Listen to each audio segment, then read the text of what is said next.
This January, Pakistanis will finally head to the polls to select a new leader, months behind schedule and technically in violation of their constitution. But even if voters forgive the delay, will they forgive who is and who is not on the ballot? I'm Andrea Sankey at the UN General Assembly in New York, and this is the Newsmakers.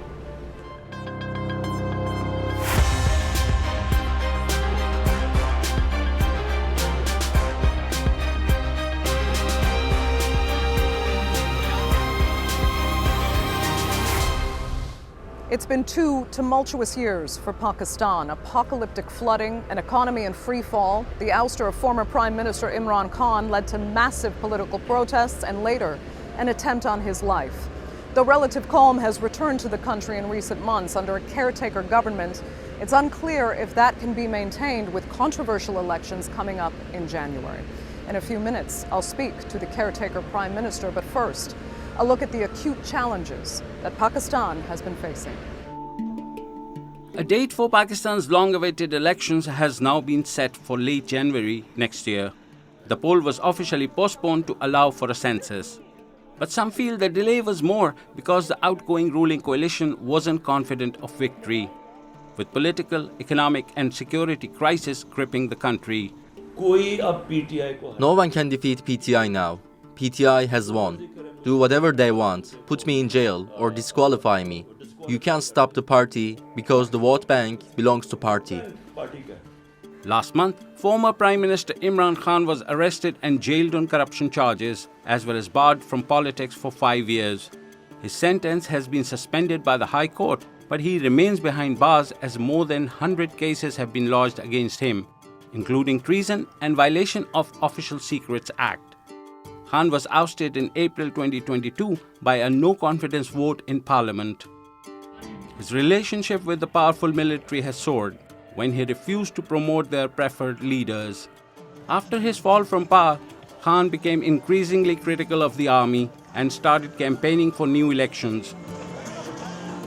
He accused the military and former Prime Minister Shehbaz Sharif of masterminding an assassination attempt he survived last November, an allegation vehemently denied. He was first arrested in May this year on corruption charges by paramilitary security forces who smashed their way into a courtroom in Islamabad. The arrest sparked violent protests across the country with military buildings and properties attacked. 8 people were killed and there were 1,400 arrests. We had to come out to protest, but the police fired tear gas shells at us. Then they fired shots at us. This is very cruel. We have come out because they have been cruel to Imran Khan also. They have arrested him. Until he is released, our protest will continue. The unrest was only one challenge faced by the outgoing Sharif administration. More than 1,700 people were killed in catastrophic flooding in August 2022. 33 million people were impacted. 8 million of those displaced. In July this year, the government narrowly avoided a default after securing a $3 billion bailout from the International Monetary Fund. But the package came with strings attached. Taxes have been hiked and fuel subsidies cut, all while people are dealing with runaway inflation and a weak rupee. And there has been a resurgence of violence by armed groups in Khyber Pakhtunkhwa and Balochistan provinces, where the banned Pakistani Taliban have launched more than 300 attacks since the beginning of this year. A caretaker government has been installed, bringing a relative sense of stability in recent weeks, but many fear if the turmoil continues, the future of Pakistan's democracy is at stake. And the Prime Minister of Pakistan joins me now to talk about that future, Anwaar-ul-Haq Kakar. Thank you so much for being with us on the Newsmakers. Thank you for having me. It's a pleasure. Finally, Pakistan has a date for elections, step 1. But you also have arguably one of the country's most popular political figures, Imran Khan, and hundreds of his supporters facing very controversial military trials for various charges, including treason. According to the Constitution, your caretaker government should have finished its mandate in November. You'll instead serve until the end of January. But still, is Pakistan ready for an election? Can it be fair? Thank you so much. We are entering into the electoral process quite soon. And it is according to the law and constitution and in the time span which has been given.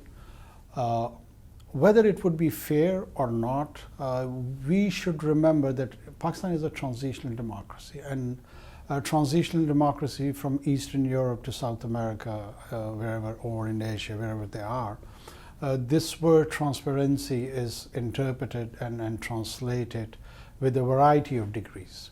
And those degrees from one region to another and from one country to another means differently to people. In our specific case, I can assure that the electoral process would be relatively neutral, fair, free, and there wouldn't be any organizational or institutional involvement either in favor of one or B political group. So that's all we can say. Still, it's quite possible, as you know, that Imran Khan's supporters will not accept that he is not on the ballot. And if it is the case that they return to the protests on the scale of what we saw back in May, what will that mean for this vote? Well, as far as protest is concerned, if it remains peaceful, it is their basic democratic right. And we will try to protect the democratic right of any political party, be it PTI or PMLN or PPP or anyone. They do have the right to express their views. They do have the right to dissent within the prescribed norms of law. What we would be observing or would not allow, the kind of vandalism in the name of protest, or if people are going violent, that kind of situation cannot be acceptable to any demand. Understandably so, but if it becomes a reality, how will this vote proceed? How can it be legitimate? Well, as far as legitimacy is concerned, a vote with or without protest, if it happens in those 8 hours, it does remain legitimate. Whether people would raise questions on the fairness and the transparency degree, that can be debated. But as far as the legitimacy is concerned, it's always there. Because we should be clear, it's not just about Imran Khan in that case. There's also this question of these new constituency delimitations. Those could prove quite controversial as well. Are you concerned? Whether they would be controversial or not, I'm not that much concerned. But the issue more important over here is that it's a constitutional demand. It's a constitutional requirement. If we do talk about the supremacy of constitution, then we have to abide by that. If someone feels, a political group, any of them, they feel that there shouldn't be linked with delimitation of the constituencies, then the right forum was the earlier parliament which retired. They could have brought in the changes in the law and the constitution. They could have done that, but that has passed and no one has done that. So now we are stuck with a situation where we have to follow the law and constitution. So if constitution demands and asks us to do the limitation, the Election Commission of Pakistan is bound by that. They cannot flout and defy the constitution. Right. But as for the people who will obviously be dissatisfied with who is appearing on the ballot, it's not just about not having their candidate there. It's also about this mistrust of foreign powers and what they have seen as meddling in Pakistan that has led up to this election. Many Pakistanis, for example, believe the United States helped Khan's opponents remove him from office. His opponents, of course, say that's a conspiracy, but there are now these reports showing classified documents where the U.S. supported, some say they even pressured, that no confidence vote against Imran Khan when he was prime minister. That led, of course, to his removal. They say that the United States in particular was angry that he was neutral on Ukraine, and some said cozying up to President Vladimir Putin. How detrimental is it that the United States in particular is viewed with this kind of suspicion? Well, these sort of conspiracy theories, they circulate everywhere in any or every political culture, and same is the situation in case of Pakistan. As far as I recall, this allegation of conspiracy that somebody, particularly the United States, has pushed Khan's government for the ouster, in I think so within a couple of months, or I would be wrong in determining the time, but they retreated and they retrieved from that allegation themselves. So how would me or anyone else in Pakistan would believe in such a conspiracy when its original initiators and the people who brought it to the public domain backtracked from that, and they said, well, it was probably for public consumption, or there is a constituency which gets fed by anti-Americanism in every country, and Pakistan and many other Asian countries. So yes, at times politicians they do things for populist reasons, but as far as a responsible government is concerned, a caretaker government is concerned, we ensure that no one, no matter whether it's United States of America or any other power, meddles in our domestic affairs. We are a sovereign country, we are a sovereign nation. We do exercise and do things according to our own interests. Whether that was a good decision or a bad decision to oust Imran Khan's government, but all we know is that for last many years, that was the only way and time when he was ousted constitutionally. There was no military coup. So the constitution provided the bringing in, it does explain and the procedure how to bring in a government or how to oust it. So that was all constitutional and lawful. But if we speak of undue influence, whether it's suspected or real, many will point to the military, also called the establishment in Pakistan, and its role. Many Pakistanis complain that all political figures are ultimately at the mercy of Pakistan's military. And even though politicians, many of them will lament that the military has undue influence, they will use their relationship with the military to their advantage whenever possible. Can Pakistan really work as a democracy when most Pakistanis believe their leadership is beholden to this almost nefarious relationship with the military? Well, as far as our civil-military relation and its imbalance is concerned, I personally view it in a pure governance structure, and with that perspective. Pakistani politicians have had a marital alliance, political marital alliance with this institution for their own specific interests. All the political leadership, I won't name any, I won't single out any one.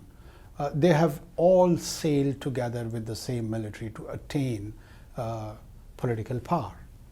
And once they are out of the power, this is one of the favorite mantra, to criticize and shift the onus of their own failures in terms of governance and pinpoint the reason behind that failure as an imbalance between the civil and military relationship.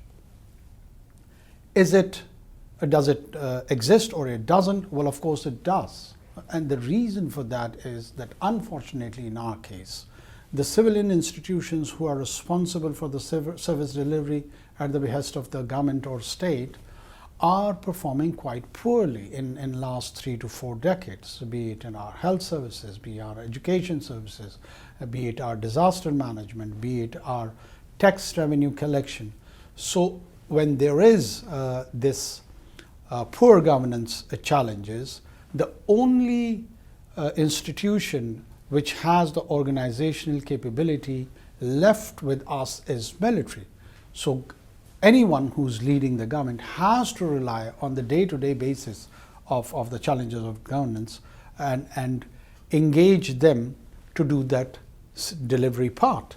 And there is the real issue that if we want to resolve that, and if somebody is genuinely interested that the military should not meddle in the affairs of the state structure, which probably is not their role, then we need to enhance the capability of these civilian institutions. The solution is not that you weaken or dwindle the organizational strength of the current military. So because it is effectively maybe the only truly disciplined institution in Pakistan, it's here to stay for the foreseeable future in Pakistan's politics? Well, pragmatically, realistically, and honestly, if I have to answer it, affirmative, yes. Okay. Let's look at Pakistan's national security now. And the struggles, of course, there are many of them with terrorist groups. You are from Balochistan, for example, which has dealt with decades of insurgencies. And attacks are sadly increasing at present. You also have this very troubled relationship, I'll say, with Afghanistan and the Taliban there and their affiliate in Pakistan.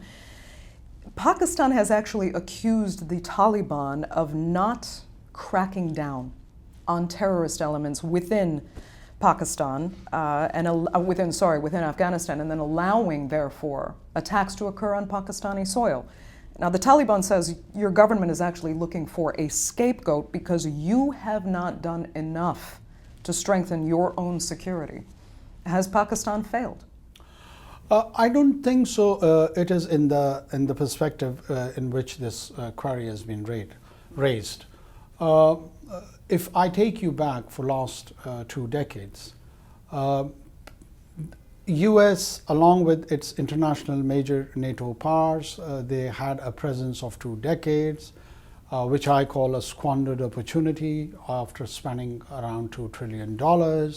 What they were trying to do over there was to create a central authority and do the nation building project, which they couldn't. And during that presence, all these issues vis-a-vis security was a consistent and a sort of a perpetual challenge for Pakistan. We have been facing such attacks almost for 15, 16 years. And we have been trying to counter in terms of kinetics, non-kinetics measures, and we have been quite successful to manage that violence to a certain level. What actually happened when this squandered opportunity left the region? If somebody is thinking that after spending so much and investing so much in terms of resources and time, if the whole of Western Hemisphere with its NATO powers failed to have a central authority which could deliver in the whole of the territory of Afghanistan, then a militia which was continue in insurgency, and once its role was morphed and within a couple of hours they changed to the role of governance, would they be able to respond to those challenges which the earlier one failed?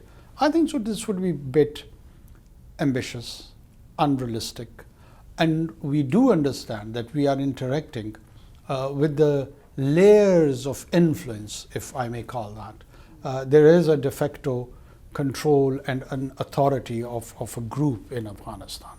And how so? Well, there is. Do you see that there is a Westphalian state in Afghanistan where the central authority is well entrenched in Kabul, and its all orders are implemented throughout the country in a very transparent and organized manner? Of course, that is not the case. There are small groups, some in the east, some in the south, some in the north, and they do have their area of influence. Yes, there is overall a group which was formerly TTA, now they would call themselves Amarat, who has by and large the facade of the control. But they themselves have admitted that there are times and there are areas where the capacity issue is there, that they cannot respond to certain groups within their soil. So they needed time, which we understand. And I am very sanguine and hopeful that we will engage with the Afghans despite some challenging times in our relationship, because it is in the common interest of both the nations that such groups are eliminated from this region. Indeed. But let's just be clear then, you do not blame Afghanistan's own failure. Oh, well, as far as for your security issues in Pakistan, for attacks that are increasing, that you say are crossing the border. As far as intentions are concerned, We are not here to judge the intentions of that de facto government. Yes, we have a concern because the groups like TTP, they do reside on Afghan soil. We do raise such issues with them. There are training camps over there on their soil, which is a point of concern for us.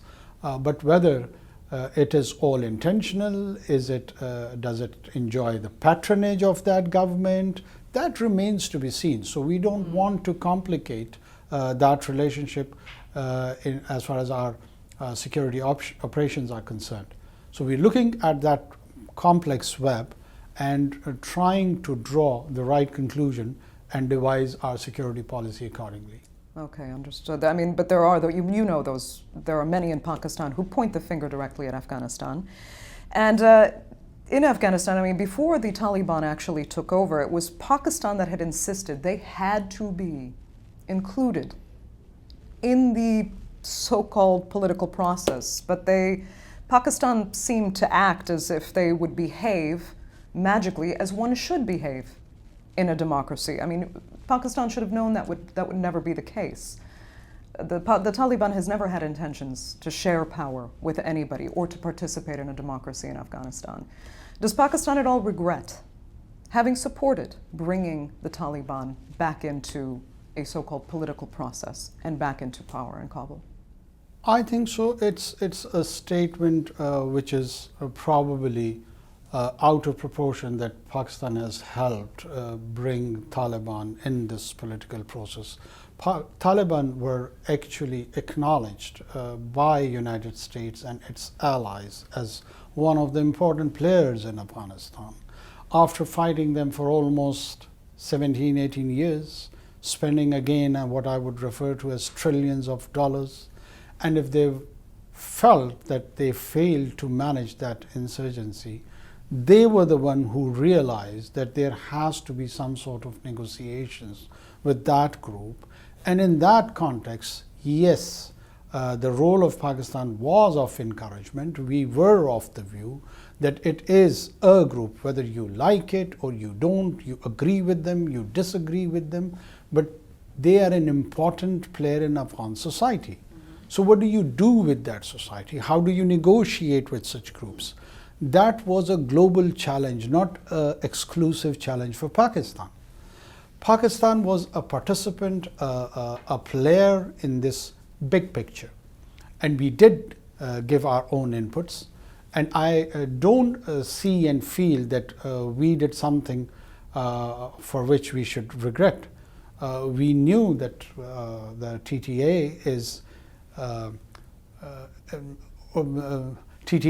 actually Afghan-led, Afghan-owned, and Afghan-possessed a group. They were all Afghans all around. So what do you do with that? We merely acknowledged their existence and encouraged all the players to bring more close connectivity, which unfortunately did not happen because there were many powers, groups who were in rush to leave.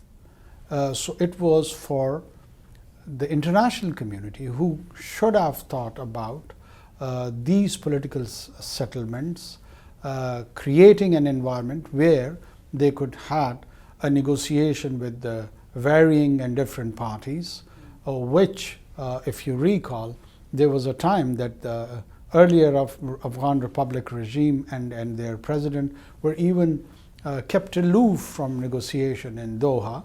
So this was not what Pakistanis did. It was the rest of the world who was planning that exit strategy. But regardless of whom anyone feels is to blame for the Taliban-affiliated attacks that are taking place in Pakistan, there is another frightening element, and that is Daesh in the region claiming responsibility for a number of attacks, which are also increasing. That is on Pakistan, if it's within Pakistan's borders, to fight that terrorist threat. Can you do it? Pakistan probably is the success story in the region when it comes to countering terrorism and fighting that challenge on its own. Daesh in particular? Well, all forms of terrorism, including Daesh. I think so. We are the only nation who has lost around 90,000 individuals in fighting this menace. I do not see any other country who has paid that much.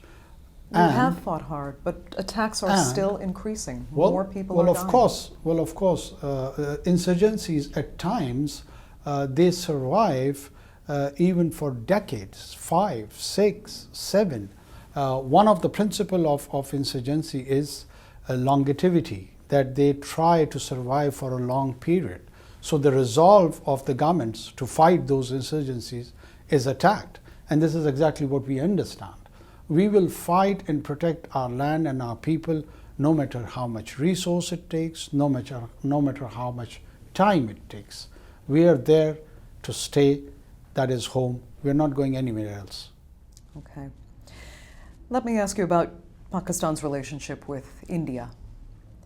Complicated topic, but it's interesting because you now have another former prime minister, self-imposed exile in London at present, Nawaz Sharif. Looks like he's wanting to come back as well into the political fold in Pakistan, but we know he was charged with corruption and terrorism, chose to go into self-exile, but he has specifically said, look at India. They're hosting the G20. They're landing on the moon while we're out begging for bailouts. Does he have a point? I probably see it with a very different perspective. I see that there are cycles of life within lifespan of an individual or nation for that matter. You do get good patches and you do get bad patches. If you are stuck in your bad patch and you start dwelling in that, it becomes nearly impossible to get out of it. If you want to turn around your adversarial time and turn it into a fortune one, you have to learn the lessons and be quite optimist and sanguine about the future. Yes, we had some challenging times, some difficult times, economically, socially, in terms of security. Indians also had some challenging decades on their account. But that cycle for them turned around, and now they are shining, and there is a lot of global interest in Indian economy and Indian society. But that does not mean that we become paranoid and feel insecure due to Indian apparent success. It's not we are more focused inwardly towards our own situation, and I'm pretty much confident that we will be in a position to get out of this economic mess, security challenges, and Pakistan has a very promising and shining future that I'm very certain of. Well, it's good to hear you say that, but I think the point was that people feel Pakistan has sacrificed its own development, actually, because it's been so consumed with political infighting and actually politicians seeking revenge constantly against their political opponents. Do you accept that that's been a massive drawback for Pakistan's development? Well, that part I would agree, that even the democracies die when you turn the political differences into enmity. Right. So if we turn our differences, political differences, into personal enmities, the kind of liberal democracy which we are hoping for would have very serious challenges. And there would be forces who would jump in and rationalize the sort of governance structure which probably would not be that great for many political players in the country. Okay. As for the relationship actually with India itself, will we ever see relations normalized? Does it matter to Pakistanis? Well, I think so. Pakistan, as far as the relations with India is concerned, we are quite open for a meaningful dialogue with all our neighbors, including India. What does that mean? Does that mean that we surrender on all our principal positions? Because at this point in time, relatively they are at an advantageous position strategically or economically? No. We do want peace with India, but peace with justice. Now, until and unless you do not resolve a dispute in the region of Kashmir, according to the United Nations Security Council, which is asking that their future should be determined through plebiscite. On the one hand, you're claiming to be the largest democracy of the world.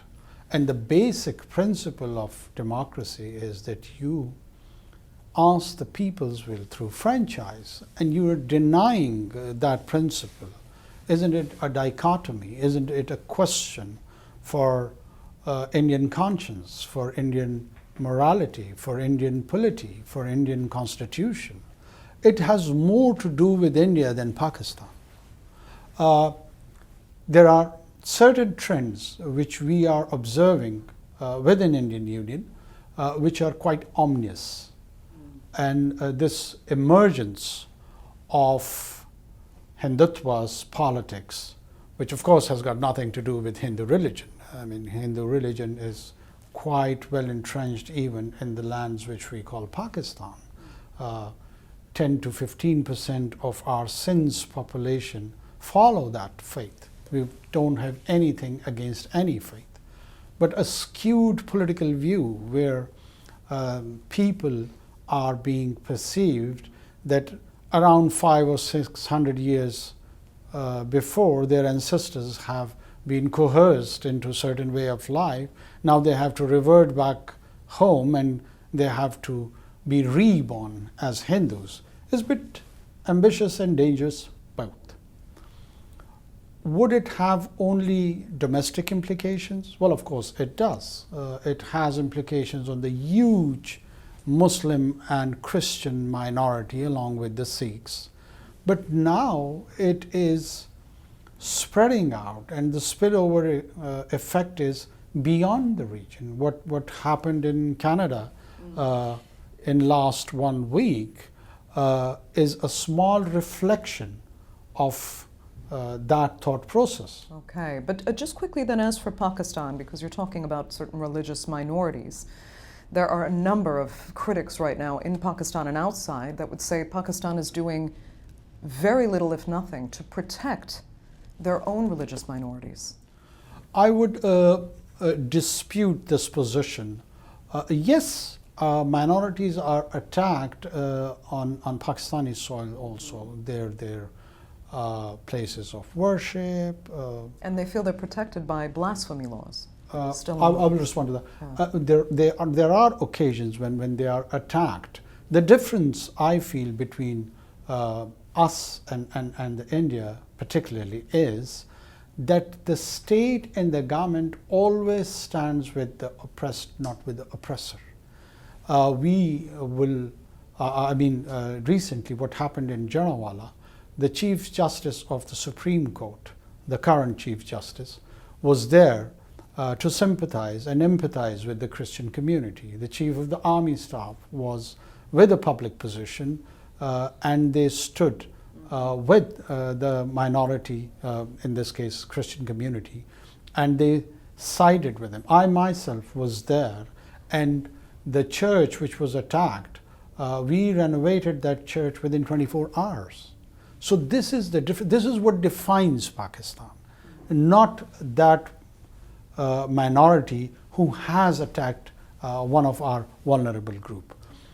We do not identify with those radical elements.